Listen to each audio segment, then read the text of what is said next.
Hi, we're Sam and Lori of Vaughan's on the Go, and today we have the yearly task of winterizing the water system in our travel trailer. You follow, we'll give you a step-by-step on how we'd go about it on our equipment. And I plan on doing something more fun. I'm gonna do a chili over the campfire today while he's doing that work, and because we have a bunch of friends coming over. It's a chili bar, people. Yum.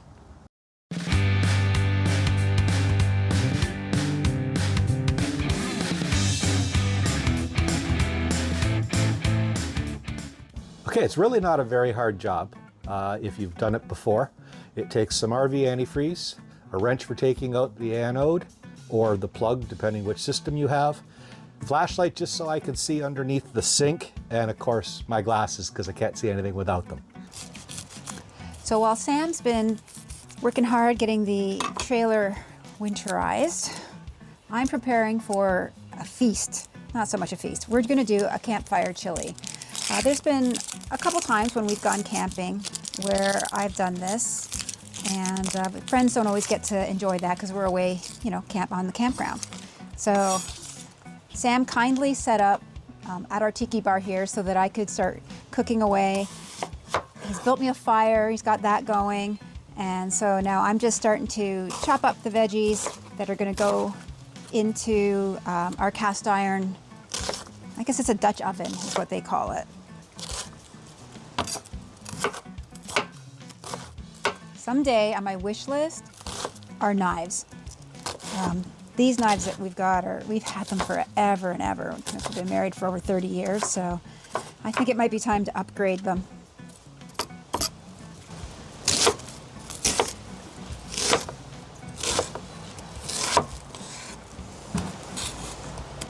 Okay, your first step, of course, is to make sure the water's shut off and everything is off and ready to go. Otherwise, you're going to make a big mess. The next step is you've got to let the pressure out of the system.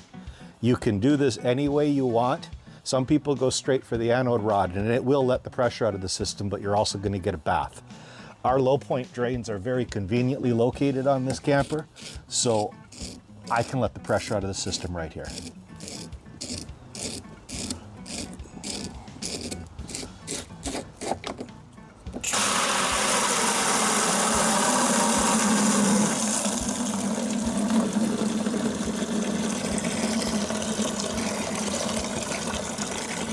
I need to get another valve on this one.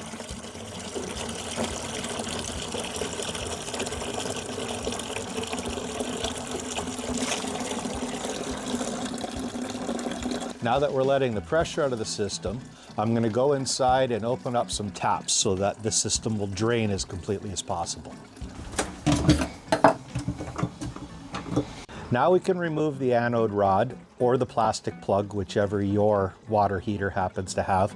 This is a 6-gallon typical direct fired water heater. It's not an Insta-Hot. Those you would have to read your manual for. This is a 27mm socket. I don't own the correct one, but it works just fine. According to Google, it's a 1 1/16 socket.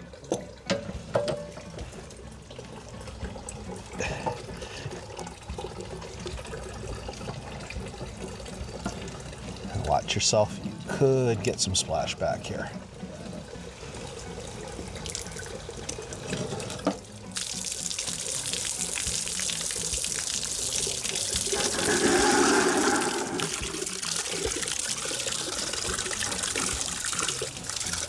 The anode rod's showing somewhere. I have more of these. I may go ahead and put a new one in, but there's lots of life left in this. Okay, so there's some debris in the bottom of the tank, so we'll go ahead and clean that out and take care of that right now.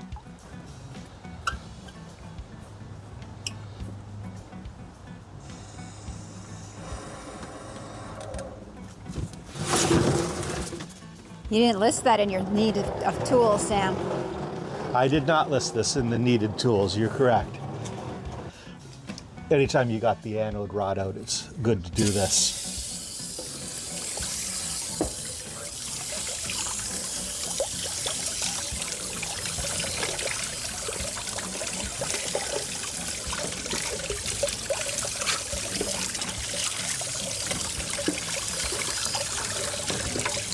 Makes me sad that we really did not get out in the camper this year. We usually like to try to do a fall trip, but it just, with the work we were doing at camp kind of late in the season this year, we just haven't had a chance to get out, so maybe we could do a spring trip. Yeah, we got it out one time and got it stuck. Yeah. So. So we'll try. There we go, that's better. We'll let that finish draining. I tend to just leave the anode rod out. I don't put it back in. That goes in storage until spring. All right, this is gonna be fun. The wind is swirling today, so everywhere I go, I seem to get smoke in my eyes. We're gonna start with some smoked bacon. Friends of ours made this bacon, and it's very, very heavily smoked. So we use it for more like an add-on flavor than we do, you know, as like eating it with breakfast. We find it just adds like to pork and beans and a few things like that, that it just really gives some great flavor. There's gonna be a lot of smoke in my eyes today. I'm already crying from it. Yeah, it's really swirly today. There's no place to stand. No. In it.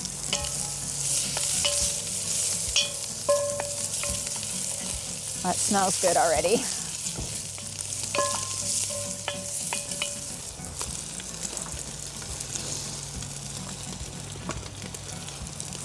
Okay, see how big of a mess I make doing this? Not bad, not bad. Lost a couple mushrooms.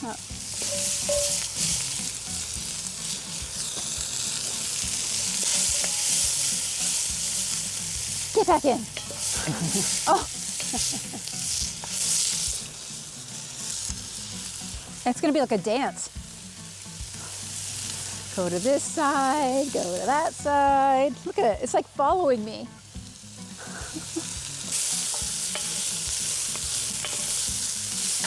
My goodness, this smells delicious. I'm just gonna cook that until the onions get like a little translucent.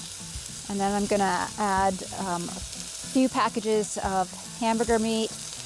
I think I've used the, is it lean? Hopefully, I didn't even look. Oh, it's medium. Okay, well, I'll be draining off some fat off of this anyways, so medium often gives like a really nice flavor.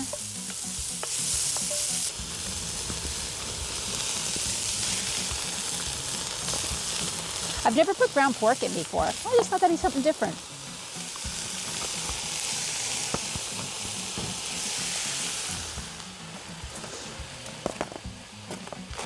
You are famous for trying a different recipe when we have company.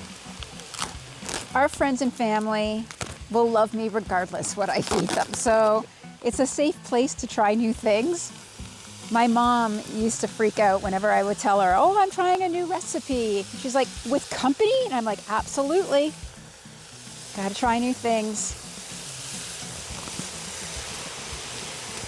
Mom would have been proud today because my girls and I made her famous apple pies. And we were just standing in the kitchen thinking we wish we would have had 4 generations in that kitchen today because mom was the pie lady. We're a poor substitute for mom when it comes to baking pies. But regardless, one's in the oven right now as a dessert today.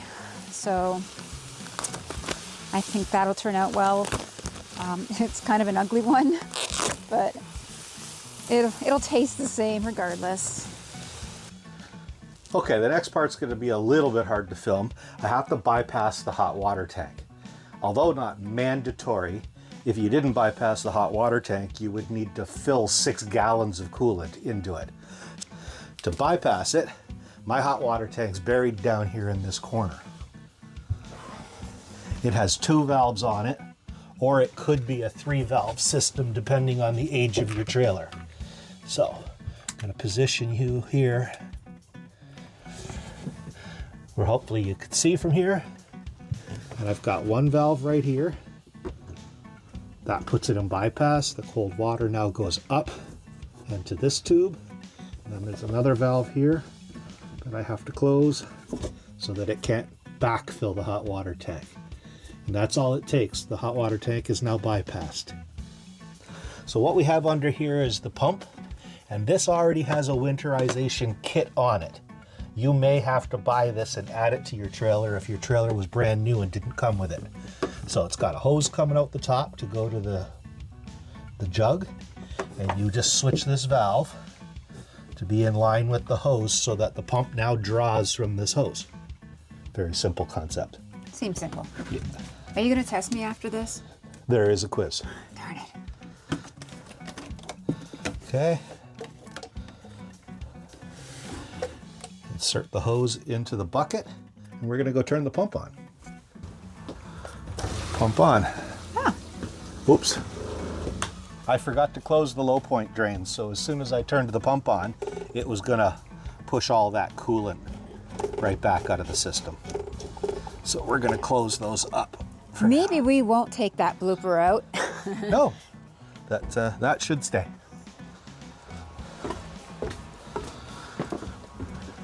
Okay, now we're back in the trailer and we're going to turn the pump back on. I like to start here in the bathroom, the farthest point away from the pump, and push all that water out. We also have to keep an eye that we don't run out of coolant. We also have to keep an eye that we don't run out in the bucket, which it's getting very low. We're running nice pink through the cold water line.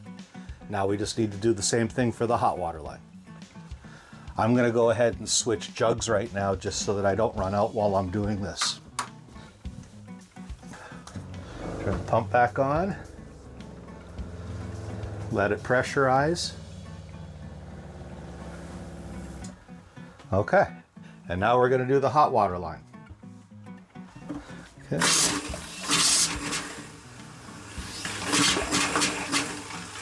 And there we are. Do you have to like flush the toilet or anything like that? Yes. So next we're going to do the shower.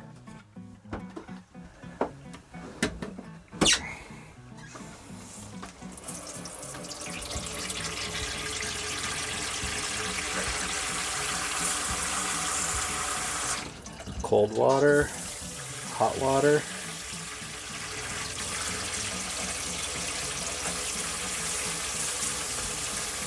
Perfect. So like you always have to do this, right? Otherwise things will burst. I, one time and one time only, followed what everybody else on the internet said they do and blew the water lines out, and I had a freeze underneath the sink. Okay. So I'm back to putting antifreeze in the lines. Something I like to do that isn't mandatory because it's full of the antifreeze, but I like to take the shower wand hose right off and let it drain. I don't know if you can see that, and it makes quite a mess, but we'll clean up the pink mess shortly. Very pretty. All right, now we're here, do the same thing. We're gonna run the toilet. All right, we're gonna put several inches in there, keep that seal nice and wet. Kitchen sink. Oh.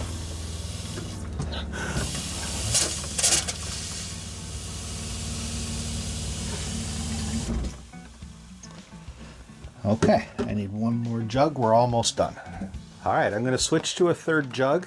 There's just a few more places that water could be trapped in lines, and this will be unique to your RV or trailer, so you kind of really want to think about this. You know, I never thought I could be sitting here on the couch relaxing while you're doing this. Well, now you're going outside, so you won't be. Fine, back up. There's no rest. No rest for the wicked. All right, we are ready to start adding all the other ingredients.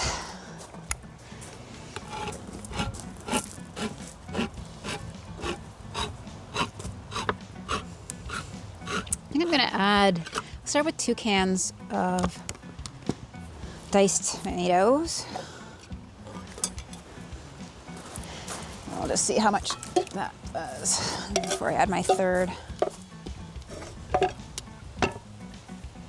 Honestly, I have as much space out here as I do at camp for cooking. This little tiny table's perfect.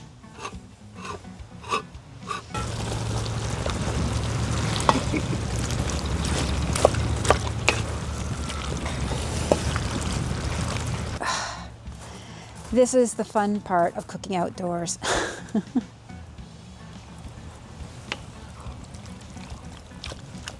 Okay. That's actually a beautiful amount of beans. Perfect. Okay, I think I'm gonna add some spices. All right, so I've got 2 packs of the chili mix. Sometimes I do it from scratch using some cumin and some chili powder, but I thought, oh, I can burn it. What am I thinking? Got a fire right here. I'll add a little bit of salt. We love kosher salt, which is getting really hard to find.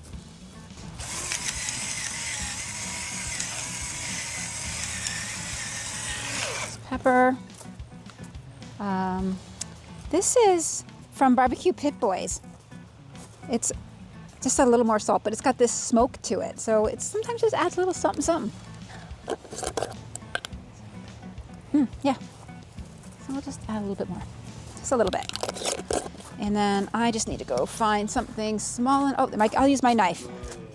The other thing that got hard to find at one point, or at least for ordering online, was my garlic. I love it pre-chopped, lazy that way, but then we couldn't get it, so I ordered a whole thing of garlic. Sorry, I gotta move to another spot, smoke again. And I chopped it myself and put it in some olive oil, so we're just gonna put a big slap of that in. Yum. Back to you. That brings us back to these low point drains. I did forget to turn them off, so there's some there's some antifreeze here, but let's make sure. Okay, now this is why I need a valve on the second one, because all I can do on this is crack this.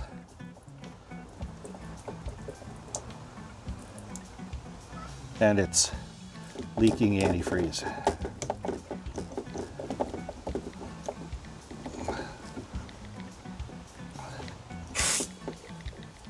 Now, the last place, and you're gonna make a little bit of a mess doing this one. Okay, so we're gonna take our hose off, which is, again, important that we depressurize that so you didn't get a bath. And then I'm gonna remove my fitting that I keep in here. These trailers, they make everything out of plastic now, and I just didn't like my hose hanging from plastic. So I install this once in the spring, and I take it off once in the fall. And then I'm gonna take out the little strainer washer and stand aside. There's a back check valve here. And I'm gonna push the back check valve and let it run. 1 step, 2 steps, until 3 coolant comes steps. out, yes. And we're gonna paint the fence a little bit. Woo.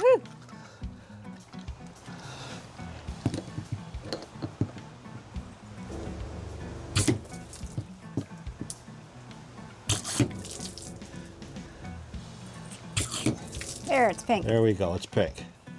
Let's just be sure.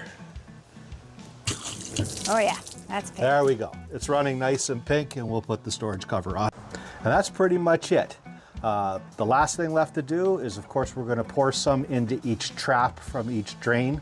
There's no way to empty those, so we gotta make sure that we've run the water through and have the antifreeze in the traps. Okay, something I didn't do while I was under here is there is a place that could hold water, and you cannot get coolant. You cannot get antifreeze in it. Why do you keep calling it coolant? Because in a vehicle, antifreeze coolant is, and this is definitely something different. Okay. So what I have here is the line that's coming from the built-in tank, right here. And there's no way to get any antifreeze into that because the valve's after it. So we're gonna take it off, and I'm gonna leave it off all winter. I need 2 hands. And it's gonna leak some water. That's why I got that paper towel sitting there.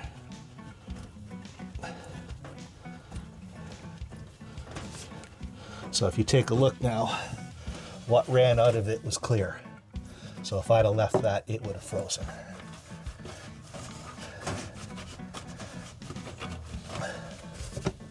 Okay, we've ran all the taps, but that was contaminated water and antifreeze. So each trap is just gonna get some antifreeze poured into them. This stuff's cheap, so I like to use lots of it.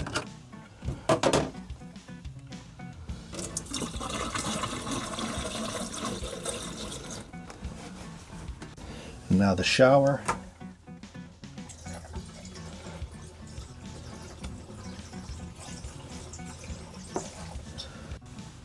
And the sink.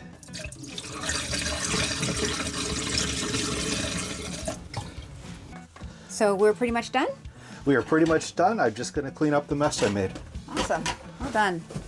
I need to go check on my chili. So we're just about set up out here. The only thing left for me to do are the tater tots. So let's just do a little pan here. We've got, of course, the jalapenos I cut earlier, the green onion and limes. Got some cheese. Got the salsa. Slap ya mama. We got some bread cut up, sour cream. You got some Fritos, some lime Tostitos, and some Cool Ranch Doritos. And something a little different. Crispy Funyuns. That sounds interesting, so we're gonna try that. So everything's out, all is ready. All I need now is the actual chili.